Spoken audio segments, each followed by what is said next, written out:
Coffeezilla has been calling out Joe Rogan for years now, and his most recent dig at Rogan was when JD Vance sat down on the podcast and basically confessed that the whole Epstein files rollout was a dumpster fire, amongst other things. Coffeezilla spoke out almost immediately and started calling the Joe Rogan show the Epstein experience. So how do we go from... Hey man, thanks for being here. This was a lot of fun. It was a lot of fun, Joe. I appreciate your show. I appreciate you. I appreciate what you're doing. And I really enjoyed this. To this. Welcome to the Epstein Experience featuring JD Vance. Well, there's a 3-year paper trail here. Dead meme coins, a war with Iran, and I shit you not, 2 of the president's sons investing in drone companies days before the bomb started dropping. So JD Vance goes on Rogan for round 2, nearly 3 hours, promoting his book, talking Iran, UFOs, and eventually Epstein. And there's a lot of stuff online reacting to this. The internet basically ate him alive for it. And that was the appearance that made Coffeezilla go call it the Epstein experience. Which, yes, no shit. But to understand why this specific moment made Coffeezilla snap, you gotta go back to where this whole thing started. 3 years ago, March 2023, Coffeezilla goes on the Joe Rogan experience. Rogan is genuinely interested. He straight up says that he appreciates what he does. They talk Celsius, they talk about how scam victims don't just lose money, how they lose everything, houses, marriages, sometimes their lives even. And Rogan sounds like a guy who genuinely gets it. And in a twist that's honestly kind of hilarious, that exact episode has DraftKings ad reads baked right into it. Either way, that's the whole vibe. Scam hunter and podcast bro aligned against the grifters. I appreciate what you do. What you do is a very valuable service because you go so deep on some of these scammers. It's like it's so important. That these people are literally financially murdering people. After Celsius, people committed suicide because of, literally, it's a fact. People committed suicide because they lost everything. I'm sure FTX as well. Of course. You know, the bigger the scam, there's just statistically, it almost becomes impossible that you don't at least, if not financially, sort of metaphorically murdering a family, you literally kill somebody. Either only the guy at the top goes down or nobody goes down. And that is crazy to me. It's like, what message are we sending via our regulators? Basically, it's like, hey, you're going to get a slap on the wrist if you're caught. What you just did is why I'm interested in your show, because this is your real thoughts and opinions. Something has to change. Yes. I mean, something has to change where you can't just go on like this. Somebody has to be there when things go wrong. Yes. And there has to be consequences. If you lie and if you cheat and you steal, there has to be a guy at the end of the day who's going to put you in trouble. It's very tempting. Someone comes along, hey, Coffeezilla, we've got X amount of money for you. Oh, yeah. And then you don't have to worry about money anymore. Oh, don't you want to do that? And then you're like, okay, well, here now you have to interview this person. It's all to promote some crappy crypto coin or something like that. That's what it always is. Imagine if that was you, if you fell into that. Yeah. No, there's been plenty of that. People are always asking, like, hey, will you promote this? Will you do that? And it's just like, why sell out like that? It's just, I think people just want to be free of the tension of worrying about the future. You know, if something comes along and now all of a sudden you don't have to worry. Like, they're going to throw X amount of dollars at you, and now you're owned by this corporation, so you don't have to think about who your guests are. There's always catches, though. Oh, for sure. But as we all know, well, that didn't last. Why?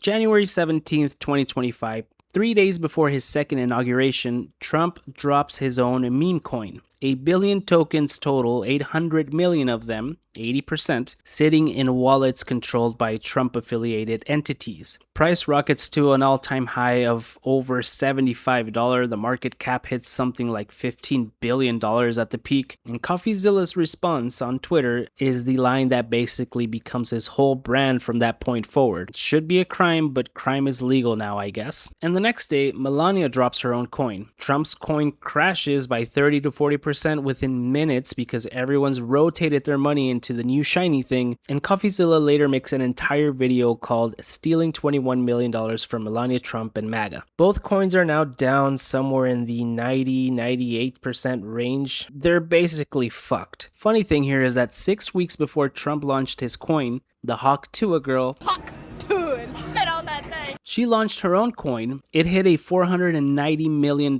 market cap and then lost 90% of that in 20 minutes. It basically ruined her career, or whatever it was that she was doing. Insider wallets controlled up to 90% of the supply. One wallet turned a $993,000 buy into a $1.3 million profit in 2 hours. So think about the timeline, because the sitting president watched a random internet girl get nationally dragged for doing exactly what he was about to do. And he did it anyway, 6 weeks later, bigger with less shame.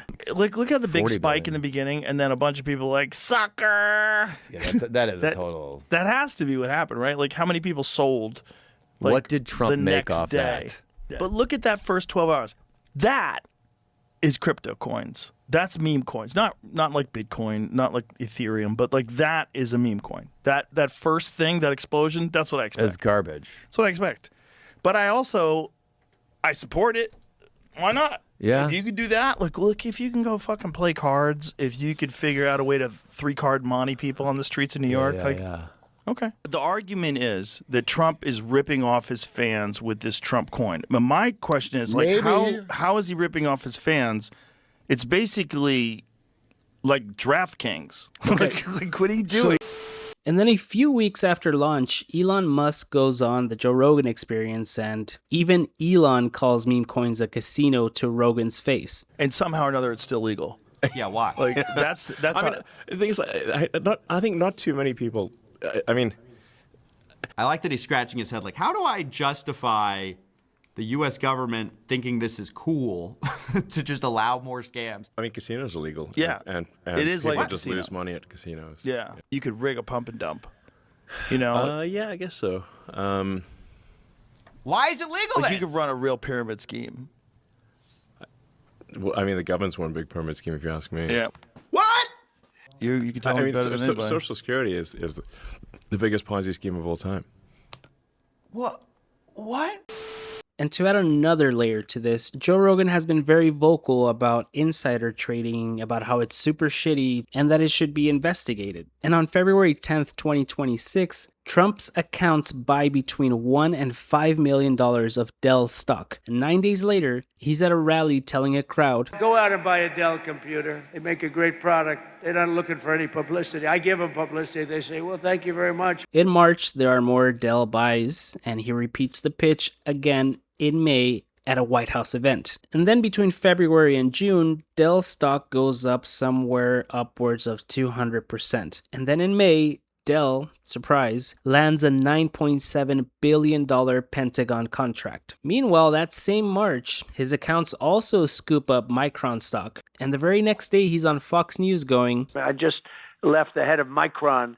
It's one of the hottest companies. the man made over 21,000 stock trades in a single year. Now, the White House calls it a semi-blind trust, managed by his son Eric. And speaking of Eric, February 28th, 2026, the US and Israel launch a full military campaign against Iran. 11 days before that war started, drone company Extend announces it's going public in a $1.5 billion NASDAQ deal. Donald Trump Jr. sits on the board of a different drone parts company, Unusual Machines, which lands over $15 million in military orders, including a direct army buy. And about 12 days into the war, both brothers announce another drone venture, Powerus, merging with, and I crap you not, a Trump family Florida golf course company to go public and chase Pentagon contracts. Eric tweets days after the war starts that drones are the wave of the future, and he's proud of the company. So while their dad is deciding where America drops bombs, the sons are quietly stacking equity in the companies that make the things doing the bombing. Watchdogs count at least 10 military-linked companies the brothers are now tied to. That's not a conflict of interest anymore. That's a family business plan with a body count. What about the military drones?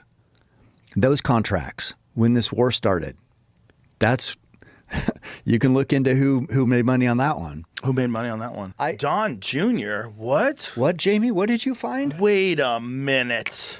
What did you? Are you? I'm just This Googling has things got to over be here. a mistake. Where did- Googling things. Eric and Don Jr. invest in military drone company amid Iran war. Is it Jamie? Where'd you find this? That I didn't report it. seems like propaganda from Iran or something. And now let's talk gambling, because this is the pettiest and funniest of the whole feud. Coffeezilla did a whole video pointing out that in one single September, Rogan ran 11 DraftKings ads across 14 episodes. And the reason that's hilarious is that Rogan had a whole rant on his show about how pharmaceutical ads are manipulative. Joe Rogan's audience skews something like 80% male, half of them between 18 and 34, which is exactly the demographic that gambling ads get a boner over.